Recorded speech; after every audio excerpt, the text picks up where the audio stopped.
Hello, hello. Welcome to the first official section of the course, Getting Honest with Yourself. Woo! Honesty is a thing. It's kind of, honesty is tough. It takes practice. But honesty is one of the single most important things you need to master before trying to do anything else. And I'll tell you why. Uh, when you are going after a goal, you're going after a dream, you're going after anything, you have to be authentic. You gotta be real. Growing up, we're taught to be honest, tell the truth, but that's never it's never implied that we need to be honest with ourselves, to be truthful with ourselves. So as adults, now it's really important for us to literally be honest with ourselves. And that means be honest about what we're good at. Be honest about what we're bad at. The mistakes we've made in our past, the regrets we have, the highs, the lows. Be honest about everything. Qualities that we have that make us unique, that make us great. Qualities that we have that make us horrible. We all have them, So it's just a matter of being real about that and understanding what they are. Because when you gain an understanding of who you truly are at your core, that's when you are able to become unstoppable. You're able to tap into a source that, no one can really touch, because you are 100% authentically you. And everything you do will be true to who you are, because you are honest and you've been practicing being honest with yourself. So this section is going to challenge you. For many of you, your first assignment was to call me and to talk, leave a voicemail. That some of you probably read that and you're like, that's weird. I don't want to call and leave a voicemail. But it's really important for you to verbalize who you are, where you are in your life, verbalize where you want to be. Because when you say it, it does something. And whether you believe it or not, it actually does. You start to believe it. You start to think in a different way because you are actually putting words to how you're feeling. So this portion of the course is really exploring who you are.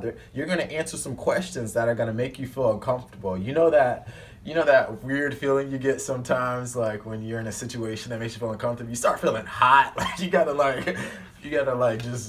that weird sensation. I don't know how to describe it, but there's going to be moments of that throughout this course, but especially in this section, because I want to get us in the habit of being honest with ourselves, because that's going to allow us to really, really, really live a happy and fulfilled life. So answer those questions. I talked to a couple of entrepreneur friends about honesty and why it's played such an important role to them, and they're going to share that in just a second. But answer these questions, do these activities, because it's really going to help us throughout the rest of the course. So get ready to feel uncomfortable, but know that it's all for a better purpose and it's all to make you a better person.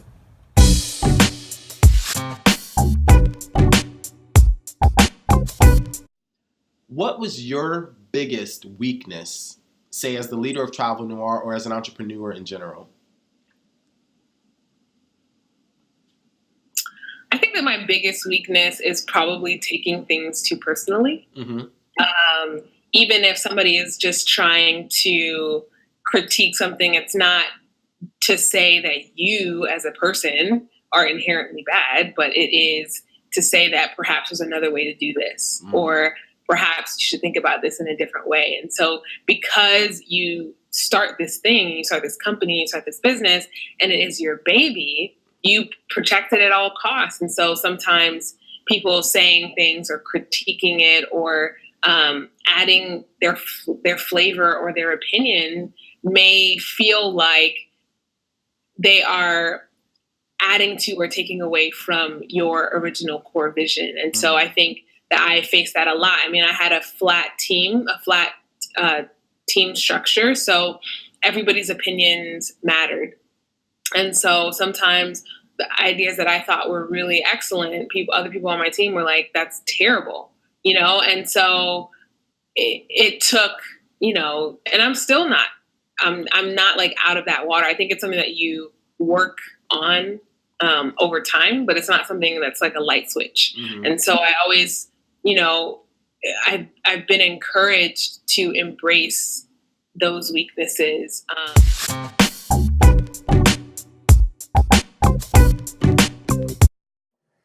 Sometimes when you're so driven or so motivated to do something, you forget that not everyone has that mentality. So you tend to react or respond differently because of your expectations. So like, one of my weaknesses is communication, right? Like I've learned about these different concepts of communication, and one of them was like the alligator brain theory, which basically thinks like you think something, you say something, and it's what you actually mean. So there's those 3 steps, right? But that process also happens to your brain. Mm-hmm. So you hear something, you listen to it, and then you interpret it. So it took 3 steps to get out of my mouth, and now it has to go through your step 1, 2, 3 for you to interpret what I'm saying. And I've learned that as I've worked with different people with different goals, is when I say something, they don't interpret exactly what I'm saying because I didn't deliver the message super, super clear. Mm-hmm. And that's always been like, is it micromanaging, or am I not delivering the message clear? Mm-hmm. And so that's kind of been my biggest weakness, is trying to find that. And, just like, I hate asking, like, did you get what I'm saying? It's just like, it almost like it looks down upon them. They're like, I'm not dumb. I'm like, I don't think you're dumb. It's just like, my brain works so different. And you have different, success to me is different to what success is to you, what success is to everyone. Everyone has a different definition. So I think communication is kind of one of my personal weaknesses, but I love that I can acknowledge it and work on it.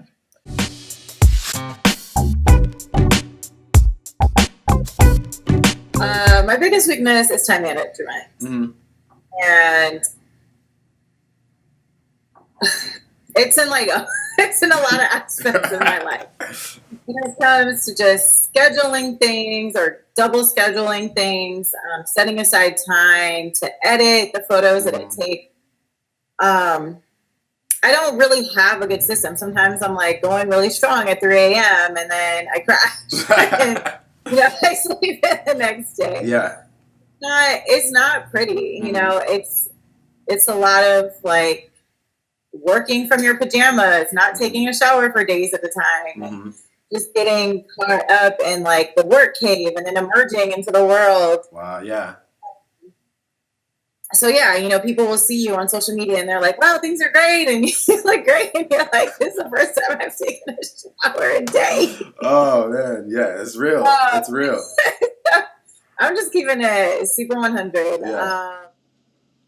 How do you gain self-awareness when you're the leader and there's people that are out to praise you, but there's also people that are out to really critique you and break you down? How do you, as an entrepreneur, gain true self-awareness with that? So in the beginning, I would look for acceptance in a lot of different places. So I grew up in Minnesota. There weren't very many people who looked like me. I was able to adapt. I learned how to adapt. I learned how to be okay with being different. When I moved to North Carolina, I was the person that was the friends with the jocks, the friends with the nerds, the friends with the cheerleaders. I mean, I was a cheerleader. I was the friends with, the theater kids. I could always move around different circles. And so I was a people pleaser. And so, there's a quote that says, if you live by people's praises, you'll die by their critiques. I had tried for so long to be accepted by everybody. Like if I could be liked by 99.5% of the people, I'm okay. I don't got to hear from the 0.5% that I'm good, but it just doesn't work that way. There are going to be people that don't like you. There are going to be people that love you and people that don't like you. And that is the fact of life. There's this up and coming artist. Her name's Beyonce. And she says something really, really profound once that is right in line with what you're saying. And she said, there are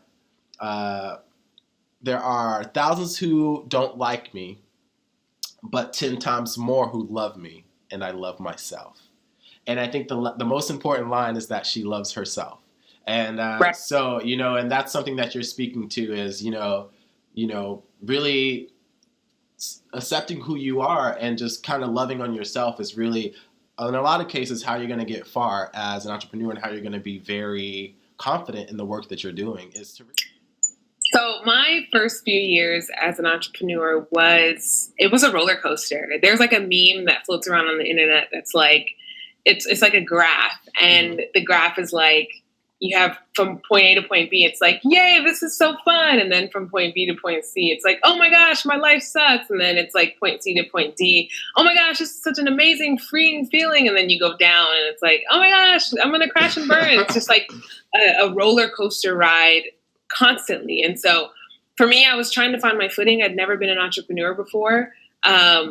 All of you have the creative aspects of business, which is like really fun, right? Like the product creation, doing your avatar development, like all that stuff is like fun and interesting. Marketing is nice, but then you have like bills and you have, your corporate registrations, and you have all of these things that you have to also buckle down with. And so it was, kind of building the bike while riding it. That's probably the best description that I can give. And so it was a wild ride because we were also doing something that was a little bit unprecedented. And that was, building a company that was 100% remote. It was a travel company, 100% remote. We had unlimited vacations.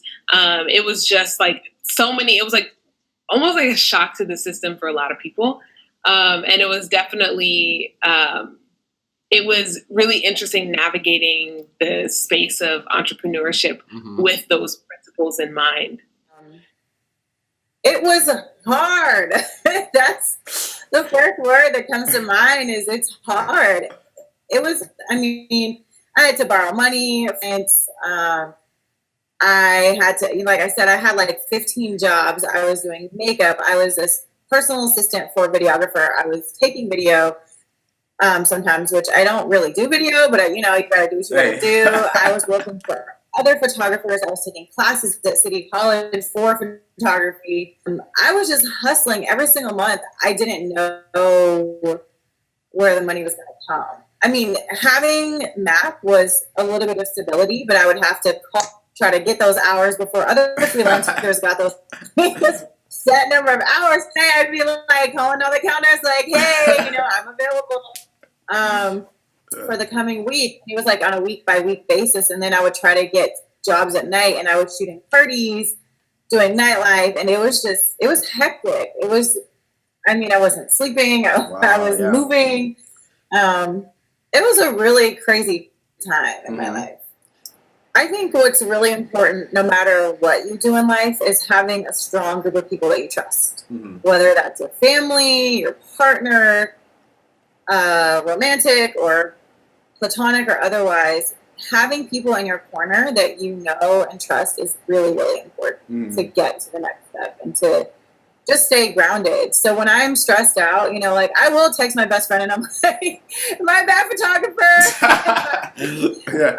I'm doing bad in life, and he's really supportive, and he'll tell me straight up, like, yeah, you do need to be better at this, or, I think you're doing a really good job at this. And having people that are going to give you the real, whether it is going to be the honest truth that can be painful sometimes, but it's going to essentially help you in the long run, I think is really important. And so I think having reality checks.